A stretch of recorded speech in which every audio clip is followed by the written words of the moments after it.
I'm gonna drop a couple bombs on the FD channel right now. Who you rolling with? I am rolling with FD. I'm rolling with FD. Let's do it. Let's go. I'm rolling with FD, baby. We are rolling with FD. I'm rolling with FD. Oh, you know we rolling with FD, baby. We got alphas and bros in the house. That's right. Peace out, my brother. Woo! I'm rolling with the F, the D. Learn something new every day when you're rolling with FD. Yeah, we are rolling with FD, baby. I roll with one person, and that's FD. I'm rolling with FD, baby. You gotta love it, man. This is a family thing. That's good. That's good, man. Hey, Renee, who you rolling with? Rolling with FD. Rolling with FD. You don't have to ask. I'm rolling with FD. My man. But see, Bless, who you rolling with? I'm rolling with FD. I'm rolling with FD. That's how you just rolling, right? That's the whole thing, right? You roll with it. You gotta let me know who you rolling with. We're rolling with FD. You heard it first. I'm rolling with FD. I am rolling with FD. I'm not just a pretty face, Ziggy. JD, we should both do.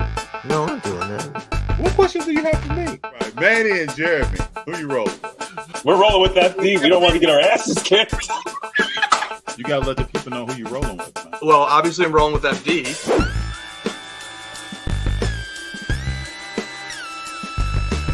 What's up, everyone? How are we doing? It is Monday, September 18th, a little after 6 p.m. We got Monday Night Football going on right now. Cleveland playing Pittsburgh. Very, very traditional game here on tonight. We'll see how it goes. Monday Night Football also has a new intro. Check that thing out. Very different than anything I grew up with, I'll tell you that. But tonight, we have a special guest that I want to bring on. We're going to talk autographs and grading and slabbing and a whole bunch of other stuff. Dive into some sports. We got Carlo here. Cmon Collectibles. What's going on, man? What's going on? What's How up, you doing? FD? How you doing? Good. How you doing, sir? Good. I'm just rolling. Oh, I'm good. rolling Thank you, with brother. FD. Thank you. Appreciate you. Thank you very much. Let me get this set up right. What's going on here? There we go. Boom. There we go. So, how was your day today? Good? Good. Thank you. Yeah, good. How about yours? Good. I've looked forward to this conversation. Yeah, something different, right? Yeah. Shaking it up a little bit. I know before we had you on, don't sleep, people. Carlo is not new here. He's been here. And we talked before about autographs. But I wanted to open up walk people through kind of what you've been doing lately, because I've been tracking you on Instagram and I see some stuff you've been selling. So walk people through about what you've been getting autographed. What are you getting graded? Like what's going on with Cmon right now? You know, I've been sending some things to Powers Memorabilia. You know, Yeah. I'm not sure if you're familiar. Yeah. Yeah. Powers, they do Matt Powers, he does a lot of private signings. Mhm. And I'm a big old school basketball guy, like more 80s, 90s, but you know, he's had guys like Dominique, Isaiah Thomas, Rodman, Shaq. So I collect these. Let me see if I gotta have a couple here. This certain type of card called Sport Kings Gum that I collect, and yeah, here, like these guys. Oh, very cool.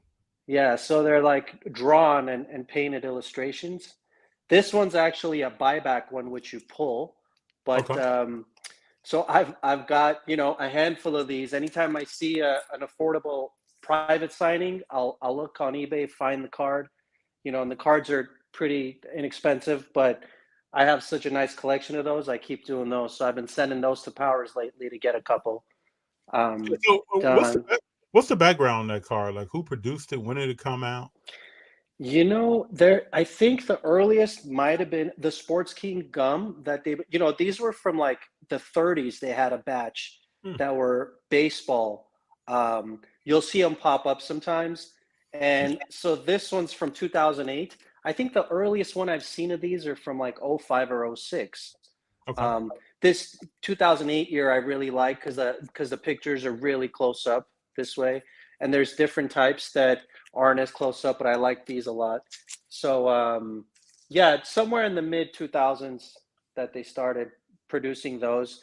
You know, Sport Kings has like a Leaf division and other types that you see all the time. They have these gray cards that are always coming through that are signed.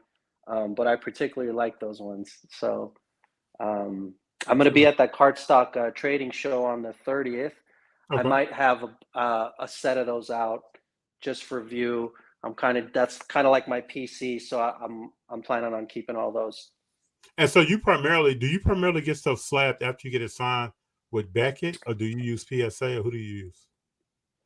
You know, it varies. Sometimes I wait until they have a grading special, because all of these companies throughout each month, they'll release, discounts, especially even with autographs. Like right now, PSA has one that I believe ends at the end of September, where I think it was $15 or $18 a card, you could send it in.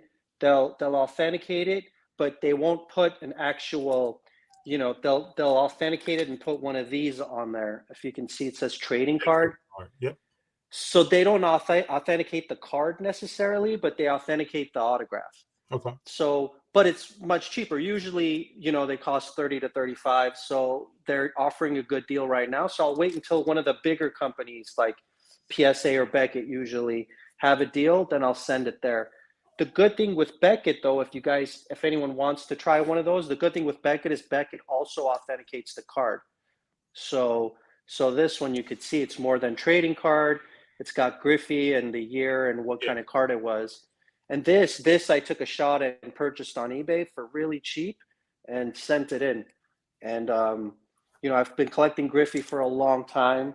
So I kind of know his autograph, but still there's a lot of good fakers out there. So you got to be careful. True. And you can always slab these guys too, like magazines. Sports Illustrateds are my favorites for sports guys. So I'll look and see if there's one without a label that's a newsstand edition. The key to these, if you ever want to curate them and sell them or whatever, you want to make sure they're newsstand copies, not ones that have the address label on it. That the price is they're much rarer at newsstand. Sure. So I'll just keep my eye out. Like this one, I bought raw and sent in myself. So it was kind of a risk. But if you do your research with certain players, you'll kind of pick up where they even signed the actual magazine usually. So you'll be able to pick up some things yourself before you take the chance and send it in.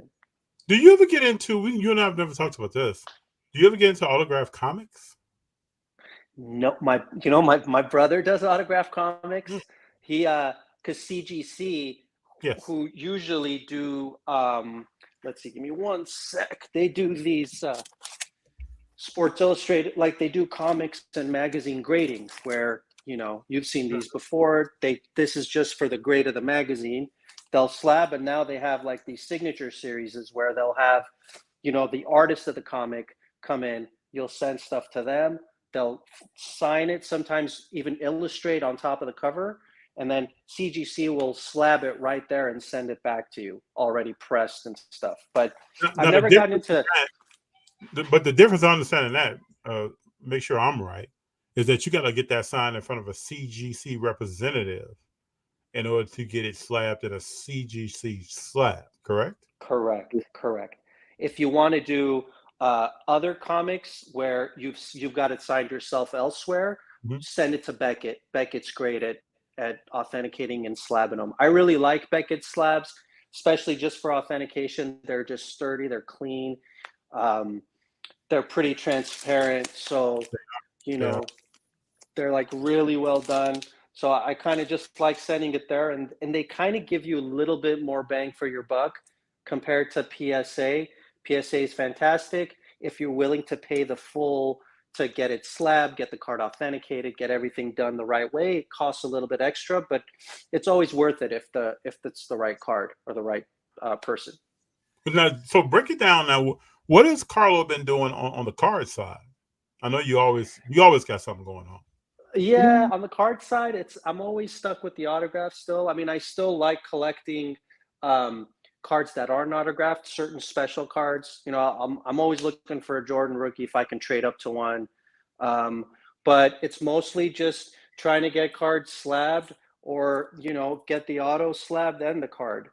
See, you could do this as well, where you grade the card if the card is a valuable card, and then you also grade the auto. Yeah. This, unfortunately, the auto only graded an 8, but the card was a gem in 10. So it kind of moves it up. But I always like just getting 10 autos. If you're sending cards yourself, you need to do your own set of upgrading on certain things to make sure it's going to come back the way you want. For autographs, it's actually pretty easy to figure out if you'll get a 10 or not. Like if there's any kind of streak or break in the auto, you're not getting a 10. So, if there's someone you've kept in your collection for a long time, you want to send it in. If you see the streaks, I'd only get the authentication slab rather than getting the card or the autograph graded. Because, any autograph grade that isn't a 10, it just doesn't pop the same. So you just want to make sure if you're doing it yourself, you don't start with a lower grade and send it in. True. And it costs extra to get the autograph grade as well. Usually it costs like $10 to $15 more on top of getting the card authenticated and slabbed to add the auto grade to it. Now, what's the story behind that Luka card you showed? Did you get that autograph somewhere? Or did you buy Luka? Yeah. This I bought, but I know the person who got it autographed. It's Okay. a person in Minnesota that would always go to Minnesota games. So when Dallas showed up, and Luka signs a lot. He might not as much moving forward, maybe in the future, but right now, really nice. Like Luka, Steph signs all the time. But I mean, you get a Steph autograph, I don't care how much he signs, wait, sit on it for a little while. The whole thing will change on Steph. The market on Steph will definitely change more and more as he, moves on and retires. So I hear a lot of people concerned, and we could talk about this overarching. A lot of people I talk to are like, hey, Steph, this is just one example. Steph signs too much. His autograph values may go down. Share your thoughts on that, and then let me know what you think about, because we know, I've seen in the past, let me say, if athletes may change who they're in a contractual agreement with. So you, like Joe Montana years ago, will sign anything, any way you want it when you sit in front of him. I mean, if you wanted 40 inscriptions, Joe's about to knock that out. Now you send stuff in to certain signings, and they may limit, like there's an Austin Reeves on Powers. You can send a product in, you can send anything you want in. It's 2 inscriptions only you can get on an item. So speak to how you think that might change the whole landscape in the game of autographs. But also the first question was, when athletes per se sign too much, quote unquote, what does that really mean? Yeah, it's kind of a double edge, because why would you not want the athlete to be nice and sign, right? Like you got little kids, you got fans that go out there. You don't want an athlete to just bypass. I mean, I saw this video of Patrick Mahomes, who probably signs all the time, at a golf event, didn't sign, and people got upset. But you can't hound them all the time. But it is true, if you do sign a lot more than someone else, in terms of value, it totally shifts. Like Jordan and Kobe are perfect examples, right? 2 GOATs. You got Jordan, who basically laughs at anyone who asks for anything. That's and right. Kobe, of course, may he rest, he signed all the time.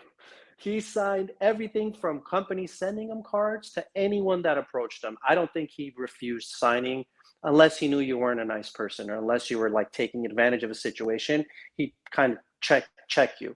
But aside from that, Kobe's was always extremely nice. And that's the difference between a Jordan and a Kobe auto. I mean, you get a Jordan auto, it's your Jordan autographs, 2,000 probably is the bottom of buying a Jordan autograph.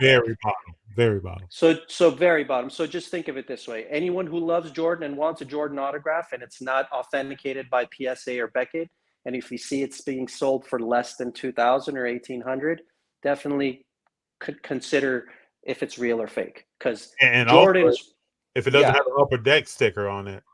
Oh yeah, because you're right. Jordan only signed with Upper Deck. Yeah. So I'll tell you, I have one actual Jordan auto in my collection that I got in certain trades that I ended up out of Burbank. I got it at Burbank Sports Cards. So this is an on card. Oh, very nice, man. Yeah, authenticated by PSA. Skybox. See it all. Yep, Skybox. Yeah. 90 Skybox. It has just the authentic label, not graded in the card. And this is the one with the golf in the back. So this, for me, this is my grail. I feel like any kind of authentic Jordan that I can get my hands on in one way or the other, for me, that's a keeper. but they're extremely rare. And whatever the prices are now, they're going to just keep moving up as time progresses. And that's But he was one. example. That's a great example of how grading has changed the game, because there was a time, and Carlo, you know this, that if Carlo would have produced that card raw to someone, people are thinking that it's fraudulent, it's fake. Like what? Correct. You got to have paperwork. You got to have everything. Now he has that slide by PSA, and it's valid. Good to go. Game changer.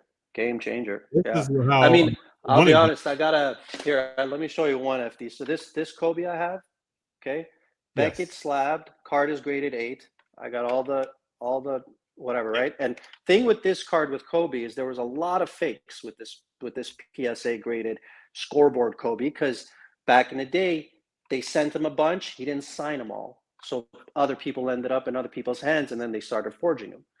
Mm-hmm. So the key with these is once I know it's graded by Beckett or PSA, it's slabbed, I don't have to worry about it being real or fake. That's right. Because no matter what knowledge I have, they've determined it is. And this is a company that I prefer going with, that I could trust. Could it be fake? I don't know, but they have so many different ways to figure out if it is or not, that that's the fail safe. Like that's why even autographs that I've gotten myself, I try to send it in as quick as I can to get it curated, authenticated, slabbed, put away in my collection, and then I don't have to worry about it. That's where it's at. We got a collector's dream here saying hello, everyone. How you doing? What's up, collector's dream? Peeps is in the house. Evening, fellas. And Beverly is here. Beverly, what's going on? Hello, everyone. Glad I caught y'all. Glad that you're here. So the Browns are up 11-7 right now on Pittsburgh. What's happening to the Pittsburgh Steelers, man? You know, I mean, they're young. They're young. Quarterback's young. Receivers young. Running backs are young. I don't know about their O-line, but they seem like they're holding up all right. I mean, you know, you lost all your big players there a couple of years back. Sure. So they're just going to have to develop it. And the division isn't as easy anymore to beat. There's just competition. So they have 2 good running backs, you know, Warren and Najee Harris. So hopefully they run behind them, but I don't know. This is always a dogfight, though, Browns, Steelers. I don't think I knew that the stadium changed names. Yeah, Acrisure Stadium? Yeah, I didn't either. I don't think I didn't know that. None of us know everything, people. Right. So what else is going on in the world of autographs? What do you think about Fanatics coming in, jumping into the autograph game? Well, I guess they've been there for a while now. But yeah, they've been there. I have a question for everybody out there, because when an athlete seems to sign with Fanatics, how they sign, the frequency, and what they're assigned, and there's more pre-approved inscriptions. Other than that, they won't sign it. More of that's going on. You know, it would be one thing if they came in again into this space and just found their spot. Fanatics kind of came in and kind of tried to take it all. And then I don't know what happened with Panini and the deal they had with MLB or NFL. They lost a bunch of stuff. But, you know, I like having more reliable, trustworthy companies in a space like this, not less. So if there's a Fanatics, a Panini, a Topps, an Upper Deck, I feel like they should all somehow come together and create their avenues where people can like choose to go whichever one. You know, the fight, the war to get more of the market just doesn't look good in my perspective, because there's a lot of people, there's a lot of buyers, a lot of sellers, a lot of everything, right, in the hobby. And I think if at the top of the top they're fighting over stuff, I just feel like there's many pieces of the pie that you could slice in different ways. So, you know, it's good to have them in the space. I just didn't like the way that whole thing kind of broke between them and the fight everyone had to gain, you know. It was just kind of a little bit in poor taste, but, you know, business is business. But you also want to keep the people who are signing and doing these deals, the athletes, you want to keep them also wanting to do this too. No one wants to be forced into sign this, sign that, or join my company, don't touch their company and stuff. I don't know. I feel like it's not really how capitalism works, but you know, it's a little bit like maybe it'll settle down in a couple of years, But with lawsuits and stuff going on, it's interesting. Very much so. We might see more athletes now, talking about contracts, who only sign certain cars or in certain brands. So you may have some athletes that are with Topps and not with another company that may be in the future that we don't even know about right now. And vice versa. This could affect rookie cards, rookie card pricing, availability, scarcity, really all of that. Nick Chubb is hurt. I'm just seeing all kinds of stuff right now. Wow. I'm watching too, yeah. Yeah, they carded him off. Yeah, but we may see a lot of changes with autographs as we go forward. What are your thoughts on that?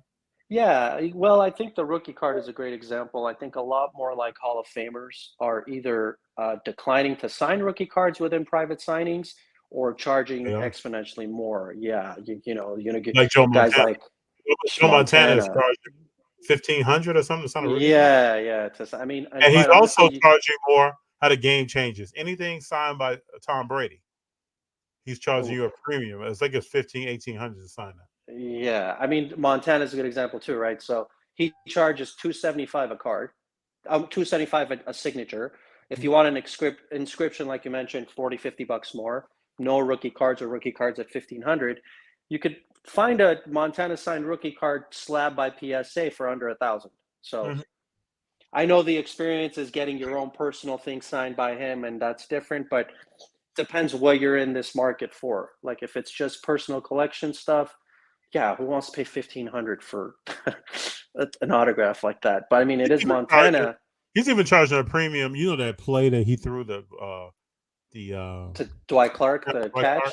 Yeah, Dwight Clark used to charge a small amount to diagram that. Joe Montana is charging a significant amount to diagram that. Yeah, he just sees certain spots where he can. But Montana is another example of someone who's been signing for the last 30 years. Yeah, man. So it's not like Jordan might sign 10 autographs a year. Montana's going to sign 5,000.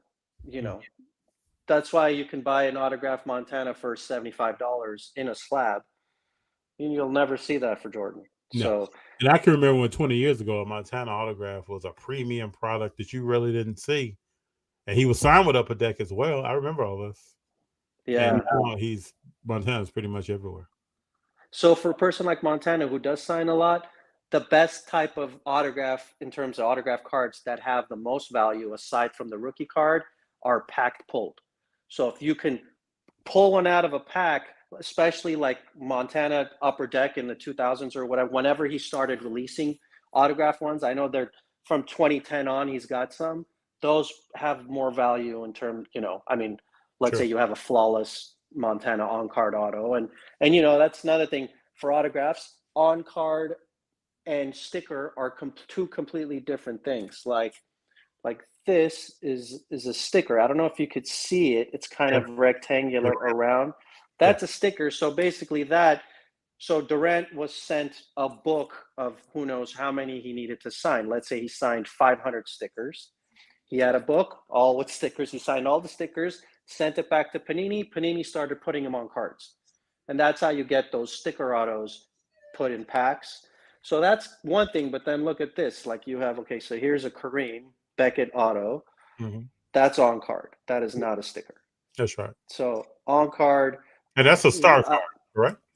That's a star. That's an 85 star. So he physically put, I think this was probably from one of the signings because Kareem used to do signings at Target, you name it, he'd do signings.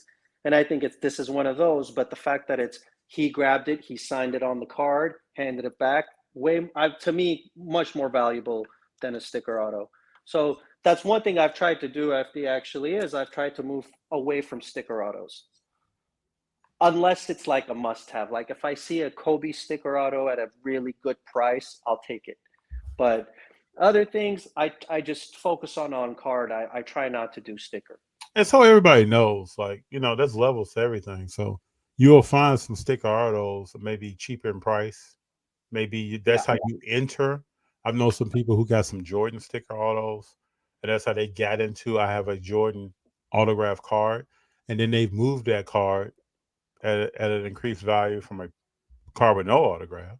So something that's on card, something that's a little bit different, something that's more rare. And Carlo is speaking of this because Carlo has been collecting autographs since he was a child. Yeah. Yeah. I So did it as a kid. Yeah. I still have a good handful of stuff that I got when I was a kid mhm. that kind of stuck with me. I mean, look, the pandemic kind of got me back into the world in a way, to collecting again. I mean, I hadn't collected in maybe 15 years, 20 years, and pandemic got me back into it, and now it's kind of been a whole different kind of beast. But the key to my collection is, though, I've stuck true to what I like, what I enjoy. So I haven't looked to chase players or celebrities or other things that I'm not a fan of or I know anything about. I stick to my stuff. Like, here's a prime example of a collection, something in a piece of my collection that you probably wouldn't see. Denzel Jet magazine on the cover. I sent it into Beckett. The first Denzel autograph I ever got was back in early '90s. I've always studied his autograph. I kind of can tell if it's real or not in a way. I bought this raw, sent it in. I was hoping for a smaller slab than this, but sometimes you might end up with something like this. That's You'll right. send something like half the size and they'll just slab it like a magazine would. But you'd be surprised at all the different things you can get authenticated and encapsulated by one of these companies. The difference between Beckett and PSA is I've learned PSA does photos and flat, not like magazines, but like they'll do like a photo, 8x10 photo that's super thin. Okay. They won't do a full magazine. They'll do like magazine covers. If sometimes people do that, they cut the cover, get the cover signed. You can send that into PSA. But most of what they do are flat photos. Okay. So any magazines that I have, I send to Beckett. I did and not I try know that. to and I try to keep them full, intact. I try not to. When I was a kid, I ripped them all, and that's not the way to go. You want to keep the magazine full, clean, and they'll slab it. And that's because you get more value for it, correct? Yeah, definitely. More value, and also if you're just a collector, in terms of curating the piece itself, you have it in its original form. Yes. You're not manipulating the form itself. And that's the key. With autographs, curating collections this way, you kind of want to keep it as is. Like, if a card has dents around the sides, you don't want to like shave the sides of the cards. You want to keep the integrity of the card. Whatever it's been through, you got to experience it. I think when you start manipulating certain things, that's when you take a dive in your hobby collection. That's it. The key is to find stuff at great quality and to keep it that way by sending it in, by not shoving it into a drawer. But you never want to go, everything's great except for this one edge. Watch this. Like, that's a ruined job. Yeah. We got Peep says, I think apart from the rookie card, big moments, record breakers, etc., are perfect for in-person autos. Big moments to remember. Yeah, like Hank Aaron's 715 home run. I mean, this isn't a card, it's a magazine, but that's a great one to get. Cards too, like record-breaking cards are key. Bo Jackson, I love Bo Jackson. Bo Jackson's got this, if any of you guys collected in the 90s, has this black and white, like he's holding, it's this Bo scorecard. Those are really hard to find and get autoed. Sometimes he refuses to sign those. He won't even sign that stuff now. Yeah. So. And you do have that with athletes as well. They won't sign certain things, or they won't sign certain items, or they won't sign certain pictures. Yeah, like boxers getting knocked out. They don't want to sign the knockout. Yeah. Just like Nolan Ryan got into that fight with Robert Ventura. That was years. I think Robert Ventura was like, let go of the reins on this and started allowing this. But there were years where Robert Ventura would not sign that photo. Yeah, got his butt kicked in that thing. He didn't want to sign that thing, man. Oh man! I met Robert Ventura once. I didn't ask him to sign that, but I met him once. Let's talk something we haven't talked about before. First, we got collectors ring. Modern rookies have contracts to sign 5K to 10K autographs. Most are stickers. That's because their time is very valuable. Yeah. They just send the stickers. An item in front of Carlo and then getting it into a pack and meeting Carlo's schedule when it comes down to packing that product up is very difficult. Yeah, tough. It is. It's much easier to send stickers everywhere. Yeah, you get a sheet, several sheets. You sit down and sign all that for 45 minutes or so, get up. Now we can do a lot with this, but to get that Yeah. actual physical card produced and get it in front of you, very, very hard. And a good tip for buying sticker autos, if people like buying them or you want to get into it, make sure a lot of people, they might go past the sticker. They do. So they might Yeah. sign and like Yeah. like this guy, like this Pele, I wish he had, it wouldn't, but see the P is cut off. Mhm. So I knew when I sent this in, I bought this raw. When I sent it in, I knew I wouldn't get a 10. They're just not going to 10 anything with missing parts. So if you're buying stickers, be wary of how clean and how nice the auto fits on the sticker, because that's just cost value wise in terms of the card that's signed with the sticker. Value drops when it's not completely clean. Let's talk about storage. So let's say I have, and this is something I haven't talked to you about before, and I've had to learn myself over time. Let's say I want to store my stuff. What do I need to consider? Well, for one, you need to consider how valuable your collection is. So if your collection has real value where you're like, some people have, who knows, thousands and thousands of whatever, right? There's different ways you could do. Honestly, you could get like a small safe that you can hide somewhere to put your really valuable stuff in. Definitely, if you're a card collector and you've got good stuff, definitely have to get those cases, card cases. Whether it's like me, I have like this gun case I bought from Harbor Freight that's real. I just really like that you pull out the padding and you can fit them in nice, or there's specific ones. I definitely get something like that. I wouldn't leave cards in like cardboard boxes and stuff. Definitely not the valuable stuff. I'd find ways to store them in a nice dark place, because autographs, just remember, if you like certain athletes and you want to post them in your room and put lights and stuff in them, the autograph will wear with light. So if you pop them with light, the autograph slowly will start fading. So a lot of my really good stuff that I like to keep, I keep them in dark places, always. Yeah. What about temperature? What should people think about? Room temperature is fine. Just as long as it's not too hot so the stuff doesn't melt, because heat will melt the signature or the plastic it's in or the card itself. So as long as it's not too hot, room temperature is fine. But I'd find a place for them. Like I'd find a place where your good stuff is stashed somewhere, no one can really get to them. You'll come back, you'll pull them out, look at whatever you need or sell or buy whatever, and then put it back in. I feel like just keep them out of harm's way. Like I got a couple of kids in the house, so I try to keep things neatly put away, because if I don't, they might just go, "Oh, what's this?" Slam, and that's a wrap. And it's not the kid's fault, because they're just interested in something new. Yeah, they're just interested. And exactly. a slab is right for their fingers. It's like, it's perfect. It's like, oh, look, yeah. Yeah. Very, very true. Let's talk about getting autographs in person. I know you've done this a lot. Can you talk about getting in person? I would say, in my world, I think of it as autograph, trying to get an autograph etiquette from someone. And then have you gotten shows like autographs at a TriStar show? What are some things you've done? Yeah, getting autographs at a show, it's a lot more structured than you would think. Sometimes you can't even hand the piece to the person, to celebrity or athlete, to sign. You hand it to someone else, they hand it to someone else, they lay it down, sign. Sometimes they'll take a quick picture, shake your hand. So it's very like you're in this assembly line with people waiting. If you spot someone out and about, right?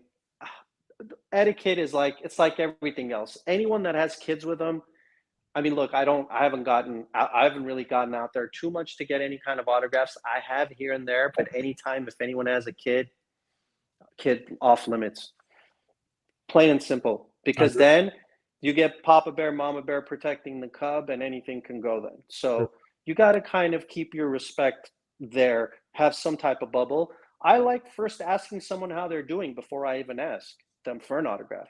Hey, how's it going, whoever? Shaq, how you doing? That grabs their attention. That doesn't make them think you're trying to get something or hound them. And then you can nicely ask them, would you mind signing this for me? And you can also say, would you mind signing it right here for me? If you have a certain place where you have something you want to sign, you might want to go, hey, can you sign it right here, please, or right here? and then they'll know to actually do it. So it's way more rogue when you're out there on your own trying to get something when you're interrupting somebody. You got to do it very cordially, and you got to kind of give them some tips on what they do so they don't mess it up for you.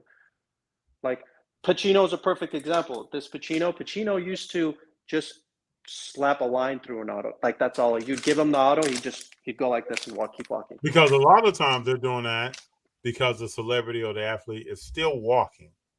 Yeah. And they'll keep moving because they don't want a big crowd. They're concerned about is this about to get out of control? Am I putting on my security? So they'll keep that. And that's why when you see baseball players and other athletes, they have a different autograph at the stadium or out in public than they would at a sit-down TriStar Fanatics event. Yeah, because they're on the go. That's what they're on the go. And then, like, when you send your stuff in, PSA knows all this. Beckett, they know to use different autographs in different settings. And because Mark McGwire used to basically sign his initials when he was out and about. But when he was sitting down, he would give you every stroke and you could clearly see his name. But keep going. Yeah, I mean, the simple places to look for stuff, obviously ball games, you just got to go before. You got to go way before. Let's say a game starts at 7, you kind of, if you really want to do this, you got to go like at 4 or 3:30 when they have shoot around at a basketball thing, when they pull up with their cars. You know, usually home team, they never travel in buses. They actually drive themselves into the arena, and away teams are in buses. So you got to be there before the game when they arrive, and then you got to get yourself inside the arena to catch them as they walk off after shoot around. Athletes do sign during those times, and they make a point to sign then and not to sign after the game. So they will, and in their mind, that justifies the fact that they signed. So they're like, I signed at the game. I don't care if you think I don't sign. I signed plenty at the game. Now I'm going home. This is my personal time. So you just never know how someone's going to react. I've gotten ball players, baseball batting practice, like Mike Trout signs, guys sign. Shohei sometimes would even sign, but ball clubs definitely. And I mean, I wouldn't really condone this, but hotels. I mean, if you have away teams, they usually for each team or sport stay in one or two of the same hotels all the time. So like, you know, if there's a DoubleTree or whatever in Anaheim that, you know, the teams that go to the Angels, if you go to the hotel, especially if they're there for 3 days like baseball, they're there Friday, Saturday, Sunday, or Monday, Tuesday, Wednesday, you'll get them for sure. So be patient, be willing to wait, be willing to take a no. Yes, be willing to take a no, and don't like get in the way of people. Find ways to make it work where they don't kick you out, where you get your autograph, you're nice to everyone, and they say, we'll see you next time. That's what you want. You don't want athletes to be upset at you because then they won't sign for anyone else. Like you'll ruin it for everybody. And you see that all the time too. And, you know, premieres, if you're into celebrities and stuff, you know, if you're in LA or a certain part of New York, premieres are always around.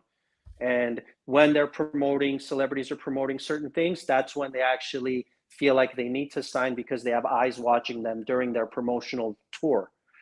So that's when you'll get them mostly. But, you know, yeah, it takes some research. It takes a couple of like figuring out who's where or who's appearing. And what's really good is book signings. You can always sneak another piece in a book signing. Like, let's say if Scottie Pippen's signing his book around town, you could go with a card, sign the book, sneak the card, he'll sign the card too. So you want to give yourself a second shot because sometimes they do. They might sign 2 or 3, but, you know, an extra thing with the book is good. And with books, you can always, you know, cleanly cut that page and send that in to get authenticated as well. What you got? Well, this is just a piece of paper from a signed book. Oh, okay. So you know, cut the thing cleanly out. You make it nicely shaped, and do your research on what size slabs certain companies offer. So PSA might offer a slab that's, you know, big enough for a card. Like look at the difference in the sizes. So this is more of a jumbo slab that costs a little bit more, but they're not going to sneak it into this. Like this thing isn't going to fit in there. So they have a couple of. What do they do? So you sit in that Pele. Do they contact you and say there's an upcharge for a bigger slab? Usually, if you do your research, you do the upcharge up front. Okay. Like I know if I'm asking for a jumbo, it's an extra $10, $8, whatever it is. And they kind of break down on the website, like, sometimes they say grading special, standard size, and jumbo, but not 8x10 size. So you could send either one, and then they'll fit it into the right slab. Okay. But they'll help you. The websites are really helpful. If you follow through, you'll pick up on stuff. Because I've definitely made some mistakes in the beginning, especially when I first started sending stuff to these companies.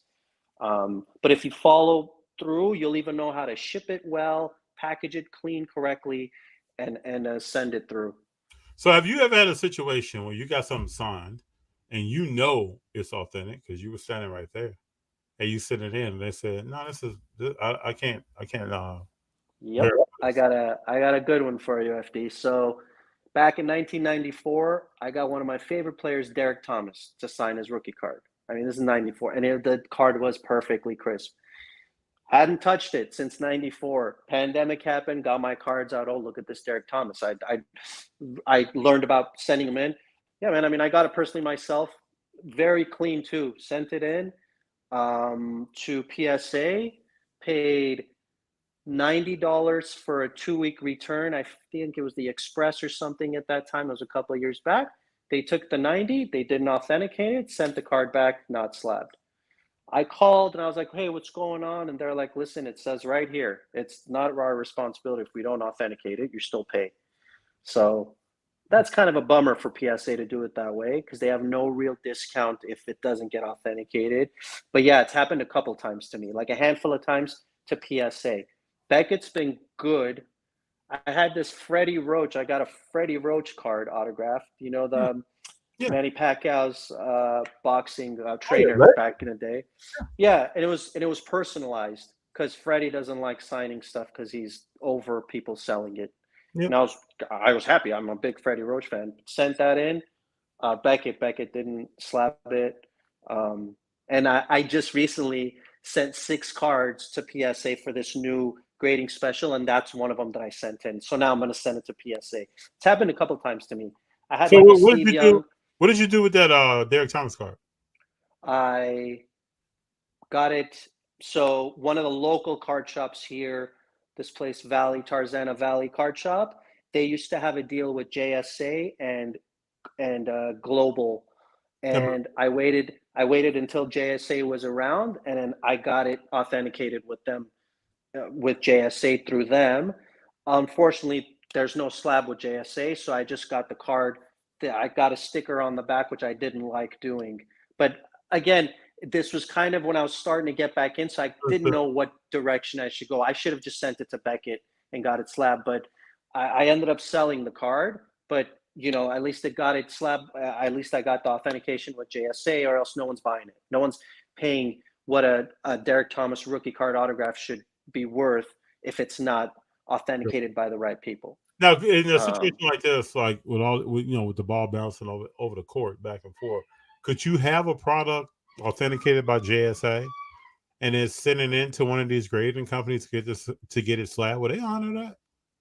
Yes. Yep. And it's not that they would honor it. They don't look at the other authentication on the magazine. Okay. They do their own from scratch. Like I did that. I had a Kevin Garnett that I'd gotten a long time ago. Same just JSA time. I got it with a little sticker on the Sports Illustrated, sent it into Beckett, got it slabbed. So again, that was another one of my mistakes where why do it twice? I really wanted it encapsulated and I didn't understand at the time what I was doing.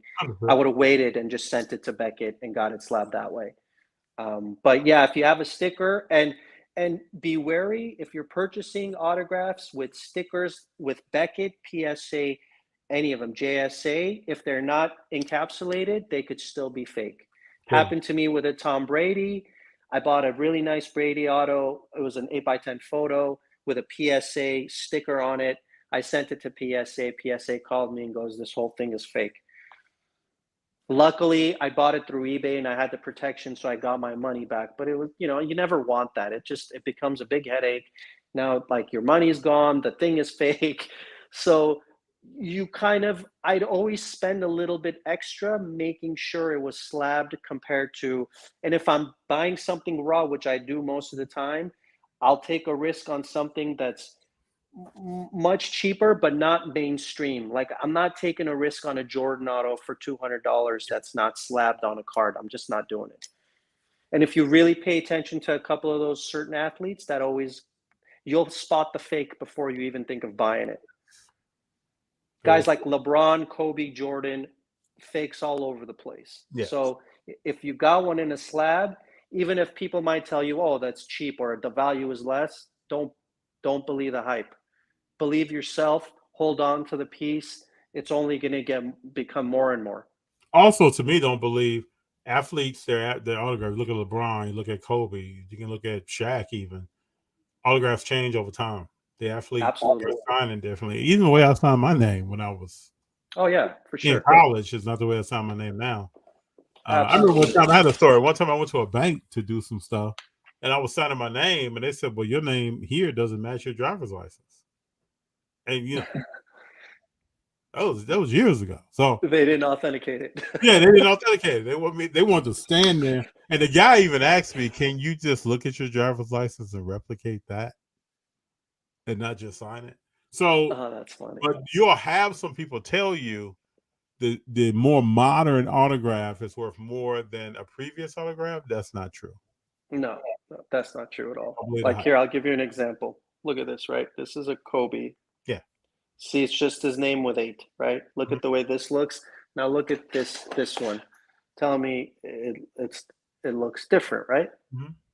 Completely. He doesn't have the number. It's a more linear auto. Yeah. It's longer. Mm-hmm. So, athletes change their stuff all the time. And you just got to be wary that, this is like, I know Kobe, I know when he signed from the 90s to the 2000s to the 2010s. At the end of his signings, he started putting his name and last name on them. Early on, he just do Kobe. True. And also, there are different athletes with medical conditions. People age over time. Hank Aaron's autograph changed. Willie Mays' autograph has completely changed. Muhammad Ali's autograph changed. So just know there are some changes. Whoever you're setting your items to get authenticated, slabbed, or whatever, they have a database of all these changes. I can look at certain, after doing research, I can look at certain people's autograph, like that Kobe. That was first 3 years of his career. Yeah. If you know this, you just know this. This is how Kobe wrote it. Exactly. But so now if you see something the first 3 years in his career on something that was a year before he passed away, you already know. You got to do your research. Yeah, you got to be logical about some of the stuff. Like Muhammad Ali had probably 8 or 9 different types of signatures through each decade. So, and like you mentioned, you could Google some of this stuff and it comes up. Like, if you really want a Muhammad Ali, you don't want to spend too much on it, or whatever the case is. If you do some research yourself, you could find stuff and learn, like, oh yeah, that probably is fake. That doesn't really look like anything. And in baseball, if there's a player, Joe DiMaggio, if you got baseballs, there were baseballs back in the day that had American League, National League commissioners on it. Then we went to a baseball with one commissioner on the baseball. So if you're getting something signed and the player is deceased and it's a modern day ball, or a ball way after that person passed away, then that ball's not real. Or one time I went to San Francisco to get many stories about some stuff you see. I see stuff now at shows. People say, "Oh, it's real." No, it's not. But how do you tell a person it's not? It's a very, very hard conversation to have. But I remember you just make sure you don't buy it. That's right. You just make sure you don't buy it. And I remember going to a show in San Francisco. Barry Bonds is signing autographs. This is 2015, right before Junior was born. Literally 3 months before Junior was born. And there's a guy at a table selling Willie Mays balls. And if you know Willie Mays, he had a stroke in his signature, even when he was younger and now. Now it looks like Fuzzy Mop, but he has a stroke in his signature. All these baseballs, the autograph was about that tall and about that wide. And they all, when you looked at the balls on the table, they all looked like almost looked like a machine had done them. Yeah. It was a wild look to them. And the ink on them didn't look like it was from a ballpoint pen. It was like a wild. I'm looking at it like this is not real. So I think that's next for me, FD, is learning the ink part of like printed autos. yes, You could really spot some stuff, but that's a whole nother thing. Like I feel like you need certain equipment and you need to really, but I want to perfect that. Like I want to do my own authentication, not company, but I want to kind of certify to be an authenticator and then work with some of these other That'd be companies cool. like PSA and Beckett. That'd be real cool. Yeah. So with this guy, what was funny is that as he's standing here selling whatever he has, PSA booth is right back here. Literally, you could be at his table and look over his shoulder and see the PSA booth. So a gentleman bought a Willie Mays ball. As soon as he purchased it, he walked right over to the PSA booth and wanted to get it authenticated. And then they told him, "Oh, this is forged. This is not real." So then I'm standing there when he comes back to the table and he wants his money back. And the guy didn't want to give him his money back. And he says, "I don't care what PSA says. I know I got these signed in person." And then an argument ensues. Of course. He finally gave the guy his money back, but it was pretty much a heated argument. Threatening to call the cops. A whole bunch of stuff was going on. Yeah. You see, I mean, look, you see me sometimes at like local shows around here, right? I never have anything that I'm selling that's not slabbed. No, you don't. No, you don't. I have a couple of things that are slapped by like companies that I don't know. Like I have this Tiger Woods that I might put out there and go, look, it's not slabbed by these guys. That's why it's worth this. But even that, I just kind of focus on what is already deemed authentic because of that reason. Because the integrity, you can't fail once. If you fail once, I feel like if you make a mistake like that where someone feels like, oh, I just got duped by this guy, not because of price, just because of fake, because it's not real. For sure. Like, that's it, man. I don't think, you lose your integrity altogether because you as a vendor, let's say, you should know that this is kind of suspect and I'm just going to not worry about this one. There's all this other stuff I could present to people that might like it. But the point is for them to like what they're buying, not like, dupe them into, well, I don't know. I don't know if it's fake or not. Yeah, but that's the whole point. And then even going back to what Carlos said earlier about he had something, a photo with a PSA sticker on it. There are PSA stickers out here being forged. So just know. A lot of times if there's a serial number on that sticker, maybe look it up, try to understand. I even get down into what date was it signed. Then I start comparing how was the athlete signing at that time? What did it look like? And then to me, the ultimate giveaway is what's the price of the item anyway? So what's the price? Because I got a Hank Aaron ball for $50. Let's just keep walking.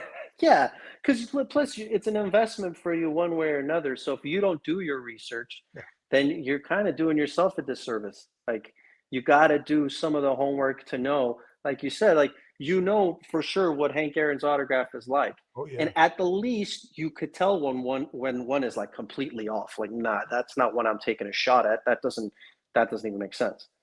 And those are the guys, the popular guys that are GOATs, that are Hall of Famers. You'll see it all the way. Mickey Mantle's another one. Mantle, I mean, that's one of the top forger. Yeah, man, a lot. And he signed a lot. With the half moon can be way up. The banana. Yeah. So, you just gotta do your homework. And sometimes it's good if you're looking for pieces that's a vendor someone might have. You can go back to them more and more if you trust them, and then you build a relationship. And then there might be a vendor I say, I'm kind of looking out for this kind of piece. If you see it, let me know. And if something comes around, they might let me know. And if I like it, I might go for it. But whatever it is, you always have to do the research in it, or else it'll bite you. I'm gonna tell you something else I used to do, people. I've said this before. I used to go to shows and people act like I knew nothing, but I always did my research, right? So in order to find out who a vendor really was and how they're built, I would act like I knew nothing just to see what they tell me. Yeah. And when they start talking what we call some other stuff, that's the best way I'll put it. When they start saying some other things, or they know that you have something that's legit in your hand and they're trying to downplay it, or you just know who you're dealing with. But Yeah. that's always something you can also keep in your back pocket as well, because there are people that you'll meet on the flip side. That's if you don't know, they're about educating and telling you what's real. And then you'll find out, at least I did back when I was 14, 15, 16, 17, you'll find out really who you're dealing with. Because there's a lot of stuff. It's a lot of stuff out there. Yeah, everyone's got an angle at some time or another. You know what I'm and saying, Carlo? I've been at shows. I've been at TriStar shows where I get in line with my jersey, right? Somebody else gets in line with 3 or 4 balls already signed by somebody, right? And then they may get 1 or 2 pieces signed at the show, and then they try to get the other balls signed, authenticated by who's doing TriStar stuff, whoever's authenticating stuff when you walk through. They try to get other items with a sticker on it in the system that wasn't signed at that show. Oh man, I've seen this. People, I've seen this. Oh yeah. When you get up to the table, you pay your $5 or $10 to get something authenticated, and then the person has to ask, "Did you get that signed today? Let me see it."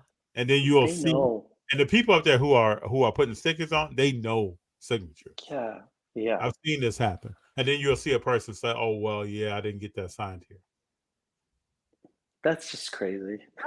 It's wild. So you gotta keep your eyes peeled, people. Yeah, man, you got to keep your eyes. Look, the very first show I ever was a vendor at, I met you. You might have been the first person I had that like I dealt with in terms of it.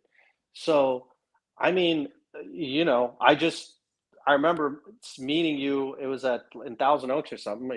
You were a nice dude, but the questions you were asking me, not even doing this before, I knew you kind of had an idea of where you were going with it or what you were interested in, but you also didn't care for any of the other stuff. No. No. You already knew which. I have in my own way, I have zero tolerance for somebody trying to pull a fast one on someone, or even if I'm standing there and I hear something, I'm gonna speak up. But I think that's why you've gained so much popularity in the space, man, in the hobby, that people can see that like where you're coming from is a good, positive, solid place. Mm-hmm. You're not looking for a quick something or something else or you're giving the info and bringing more people into the hobby and providing, certain things, content and everything. So it's all positive. I think it all goes back to who my father was, who my mom was, how they supported me starting out in the hobby, and how I think I got treated by people when I first started out. And that kind of stuff, anything, man. When I play ball, just all kinds of stuff. I was telling somebody at work the other day, I used to play ball. I'm in high school, and I felt like my name was basketball? I play football. Football? Yeah, and I felt like my name wasn't in the paper enough, right? So, you're young, and we were talking about maturity level, and I was talking about how when you're young like that, in some ways you're immature because you're looking for certain things, right? Which to me now, if my name was in the paper or not, if I took this 48-year-old FD and put it in that 16-year-old body, that's not what my motivation is. But I wanted to be recognized, right? So, yeah. And we played against guys who were in the paper all the time. And Carlo, when I played against him, I tried to take it to him. Yeah. I felt like they're not better than me, so why are you getting talked about? But exactly. and the person I was talking to said, "But man, it's not that person's fault. They don't write the paper. you taking it to this person. They just showed up." Hey, motivation, man. Yeah, that's how that goes down. But I just try to show what I actually do, man. I'm not, And then I always say all the time too. I have G and Junior with me. And I hope people don't fail to realize that when we go out, it's a teaching day. Every time we go out, it's teaching day. So when I come by Carlo's table, we're talking to G about editing. We're talking to G. Yeah. We're both kind of tag teaming. We're talking to G about his schedule and how he talks to people and being motivated to express who he is in a room of people of unknowns to him. He doesn't know anybody there, stuff like that. We're talking to Junior about shaking hands and saying hello and yes sir, no man. Old school stuff. Yeah, man. What we're going over. It's not just about shooting this video and what kind of and one of the phrases I hate in the hobby. I know people are gonna say, "Man, after you're old school now." I hate when people say they cook somebody. Oh yeah. Like it that. was like a tennis match, and they Yeah, just beat them or up. like they got over on you and you don't know. And come on, Yeah. I don't see how you can continue relationships with people that you cook. People aren't stupid, no, especially when it comes to money and value. The person that got cooked might not realize he got cooked for a day or two, but then might wake up and go, man, I think I got cooked. that's right. And then there's your rep, dude. Good work. Good work. You got that card, but you put that person in a whole nother place where they have to like second guess themselves. It just doesn't make any sense to me. I feel like I got a product, you got a product. If the products match, you like mine, you take it. But you can't really a percentage or whatever, I guess, is one thing. Or if you say this guy's going to do really well this year, so I'm bumping it up a little, whatever it is. But you have to be transparent. You can't have angles in anything, especially with this type of stuff. People catch on quick and it blows up. And then overall, what does that do to the hobby itself? Right. If somebody does get cooked or something happens like that, that person want to they come might back? leave the hobby. Yeah, They might just bounce. That person wants to come to a trade night. Probably a trade night is probably one of the most imposing situations to an individual. Not only do you have to have an hour personality at times, you got to be willing to walk up, talk to people you don't know. A lot of people don't put their cards out on tables. You got to find out what's in that case. Then you got to negotiate. Yeah. Then you got to worry about, man, am I getting cooked right now? Yeah, am I getting cooked? Yeah. No, man. No, not I know there's either. some people out there like, man, FD, you're an old head, man. We're just joking. It's good, man. We need more old heads. Yeah. I like to think I'm an old head too. Like I don't, that's another thing I think people don't know. We don't really record that. Anytime we go to probably a public event, basketball game, football game, you can go to a sporting event and hear a bunch of stuff. People talking about a bunch of stuff or saying certain words that children don't hear. They don't know. So they're like in a state of shock. Well, my dad and my mom want to be here. My uncle wants to be here. But what is that person talking about? So I usually pull people to a side, even when G was young. I'll pull them to a side and I have to give them a talk, or we talk in the car going home. But probably after every show, almost every one. There's only been a few. The Burbank show was not one. But we go home and I'm talking to them in the car about something. Yeah. Like, remember you heard so and so? Yeah, we don't really talk like that. We don't get down like that. We don't. Yeah.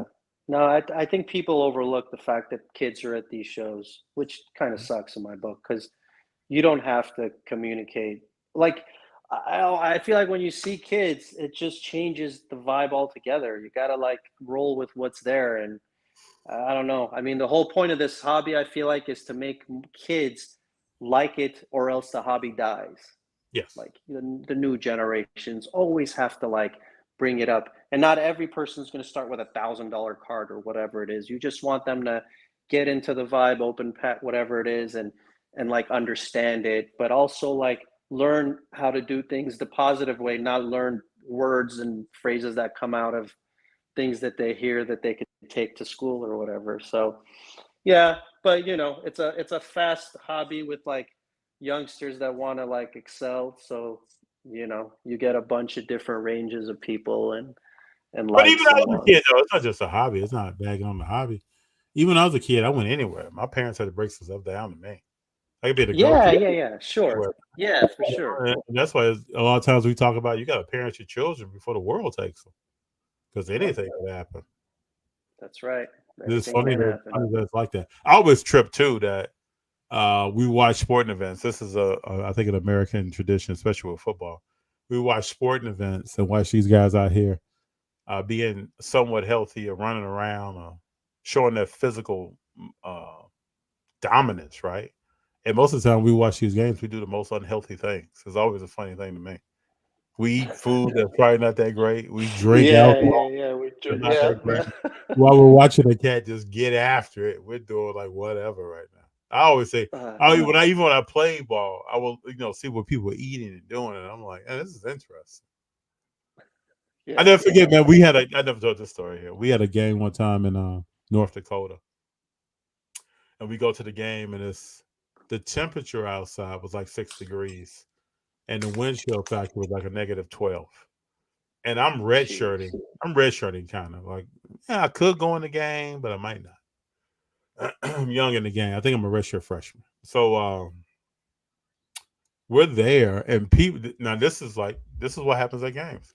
People are going through the program, and in the program they may mention your parents' name, right? They may mention Jimmy and Jane, and then people in the crowd were picking out mothers' names and talking about players' moms, right?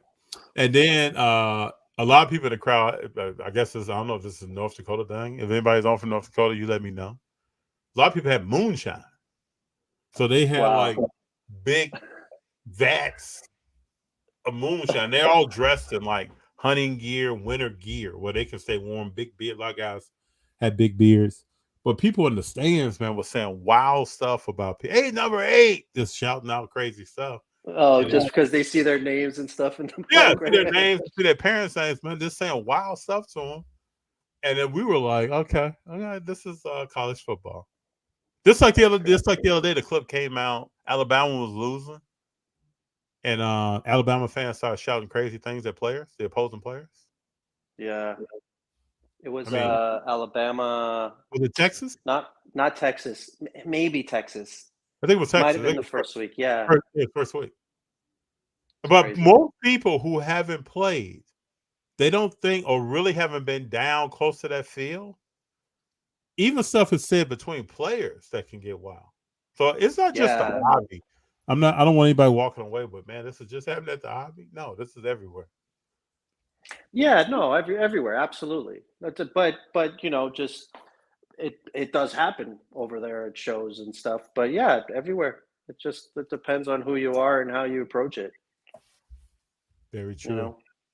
We got some comments here to catch up on. Oh, we got some hat comments, huh? Good evening, gents. CV Sports Car says, "What's up, FD and Carlo? How you guys doing?" Yo, what's up? We're doing well. Then we got Dexflow kicks off with Love F Dizzle's headgear. I was sitting before, Carlos is a special guest here, and I was sitting before, and I said to April, "I think I'm gonna shake up the hat game." I like it, man. Yeah, we've been rocking baseball caps for a while, so. And I wear this in memory of my dad. He was the first person that gave me one of these hats and wanted me to wear it. Cool. I think we're going to start shaking up some gear. I like it, man. That's great. Start doing some different stuff. Brenda says, "Sharp Hat FD, thank you very much." Phoenix Rising says, "I work in residential area in San Francisco where a Steps restaurant shares the same building as us. GP2 also lives in that residence.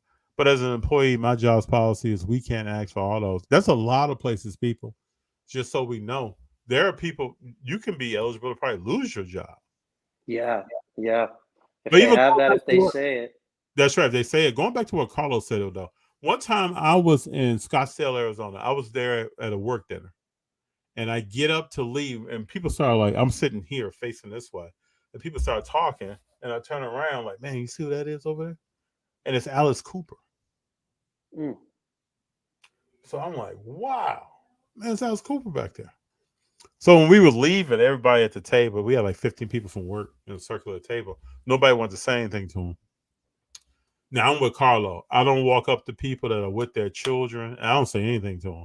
I may tell Junior, G, or someone else I'm with, hey, you know who that is over there?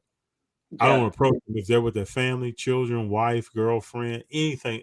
And you can kind of tell, like one time I saw Jose Canseco at the Science Center years ago in California. I didn't walk up to Jose Canseco. He was with his daughters. I think he has 2 daughters. He was with his daughters, or a daughter and her friend and his wife at the time.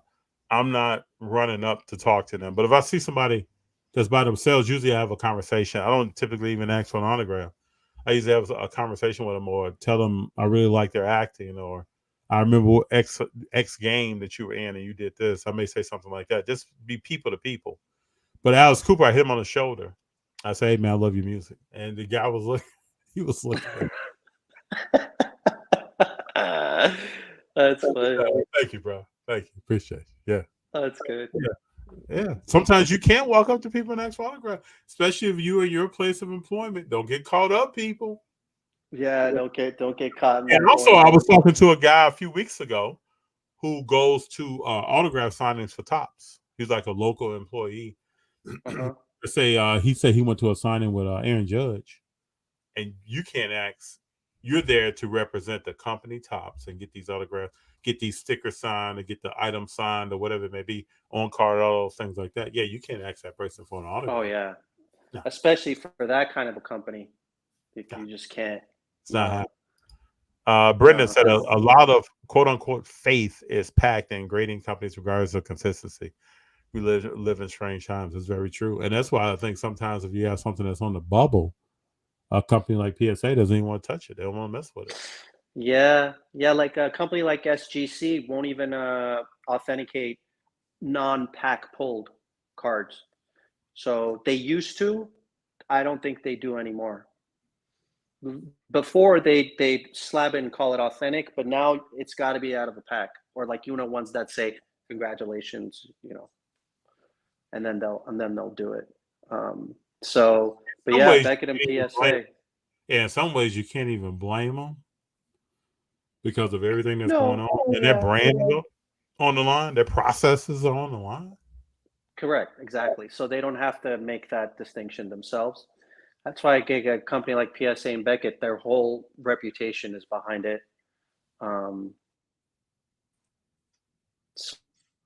So they're just the two to go for. There's no other, I wouldn't nation other than PSA and Beckett. Yeah. Hey, FP, I was going to tell you too. I'd like to do a little giveaway. Oh yeah, let's jump into this. Let's jump into this. Go ahead, Carlos. All right.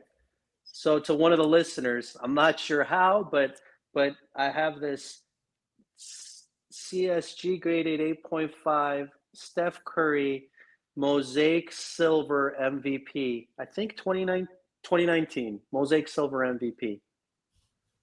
Okay, and in order to be eligible for this, if you would please follow Cmon Cards on Instagram as well as Roll with FD. And then I'm going to throw in a little twist.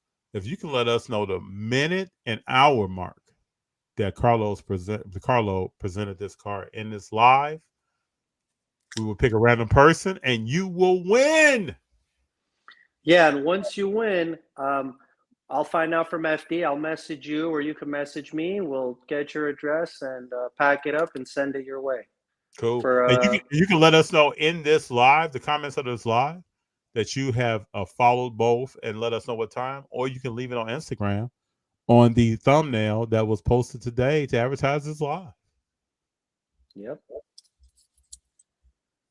And, if anyone has any questions, autograph-wise, authentication, whatever it is in that area, feel free to message me. I'll be happy to work through and talk you through anything, any process. Hey, Carlo teaches me all the time about stuff. We've went over some stuff in this conversation that I didn't know. I didn't know PSA wouldn't grade a magazine. There's a lot of knowledge here. That's why I wanted to have more. We'll have more. Brendan said he loves some Mosaic. Great. Sweet Curry card. Yeah, and if you're really ambitious, you can crack it and send it to PSA or Beckett. That's right. They just let us know what the grade is afterwards. Hey, Carlo, I got one question for you. We talk about point guards. Who's the greatest point guard of all time? Magic. Ooh.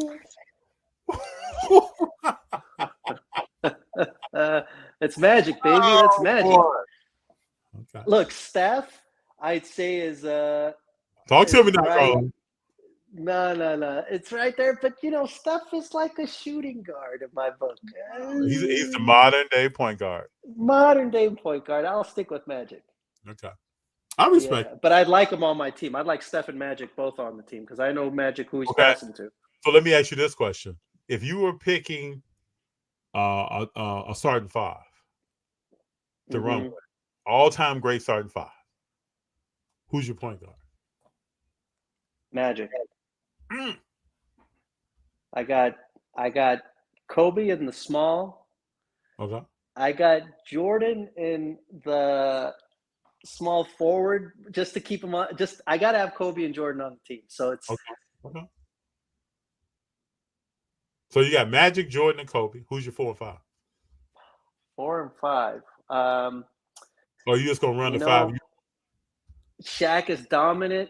Shaq or Kareem. It's kind of where I'm at. It's either Shaq or Kareem. And I mean, I don't want to go all old school, but I do Shaq and Bird. Okay. I do Magic, Kobe, Jordan, Shaq, Bird. Wow. That's a squad, man. Yeah, I know Bird is a little out there, like their shooters, bad this, that. No, you could run your own 5, man. Yeah, play with Bird. Bird is play some power forward. Bird will play with jeans and drunk. It'll beat you. Yeah, with that little mustache that he was rocking. Yeah. Yeah. All right, FD, what do you got then? Spin it. Spin your 5. Oh, I'm going with Curry at point, Jordan at 2, 3 guard. I mean the small forward. Some people are gonna say LeBron. I'm going with Scottie Pippen. 4 Tim Duncan. 5 Hakeem Olajuwon. Oh, what a team! That's a good team right there. I think any way you go with top 5 all time. You're good. Yeah, you're good to go. Right. And then you kind of learn a lot about a person. I kind of thought you would say Magic. Yeah, I can't go Curry. I love Curry, but I can't go Curry. I love it. I love this stuff. You know what I'm saying? I know, man. I know. That's why this is the giveaway. Yeah. I actually can't wait to see. Well, let me ask you one last question before we get up out of here. Sure. What do you think is going to happen in the NBA this year? Like, who's really going to step up as a team and get some stuff done? Maybe win a championship. And also, piggyback on that, do you think Denver is going to repeat? I don't think Denver repeats. I think Denver makes the Western Conference. I don't know if Denver repeats, but the West is a little bit more open, though, kind of. It is. It's like It is.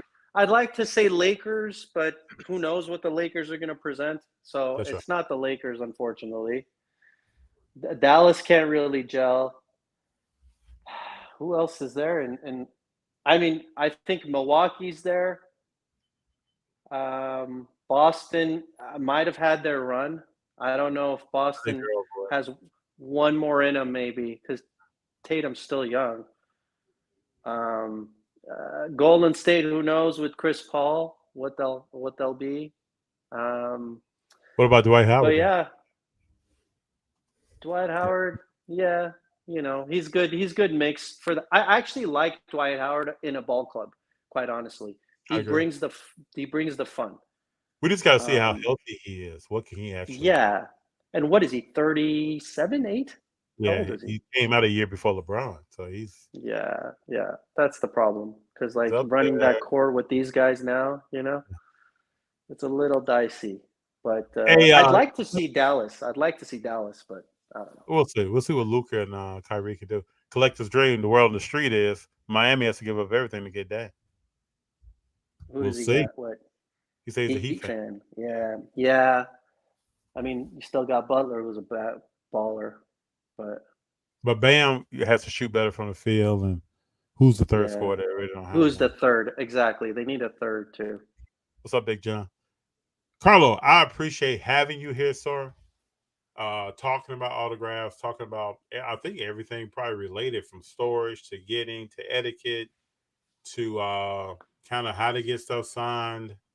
I mean, I guess another aspect would be jumping into do you want to get a paint pen? What color? We were talking about fade earlier. There are different colors of Sharpies that last a different amount of time over time. I got to tell you, the blue Sharpie lasts a long time. So I'm a fan of but I'm a fan of the blue Sharpie. I hear a lot about paint, about the different color paints and stuff, and a lot of people are using it. But I think if I get an opportunity and a surface is clear or bright enough to get a blue Sharpie in there, I'm using blue. Blue really pops on bats. I Yeah, have used yeah. I remember one time I got a Vince Scully autograph on a Jackie Robinson bat, and I used a black paint pen that has worked well. It's just if it's a big name athlete, a situation that is rare, I'm going with something that is true and tested. Yeah, and that is the Sharpie for me. That's right. Yeah. Carlo, thank you very much, sir, for being here. FD, man, always a pleasure. Always. Yeah. Tell your entire family, man. We over here, we say what's up. You too. The same. Bro. You know, I'm a big fan of yours and everything you do. So, Thank you, and sir. if you do come to the Cardstock show, I have a little packet for Junior, packet of cards. So if you come through, make sure you stop by. I've been holding it for a couple of shows for him. Okay, we'll do. So we'll do, sir. Yeah. Everybody, this is Cmon Collectibles. Carlo, if you see him at a show, stop by his table. He welcomes conversations. Every time I've seen him, we've had great conversations. Family oriented. To me, one of the pillars of the hobby. Great person to be around. I appreciate you a lot, man. Really appreciate you, FD. Have a good one, man. Thank you. All right, brother. Thank you. All right. See you later.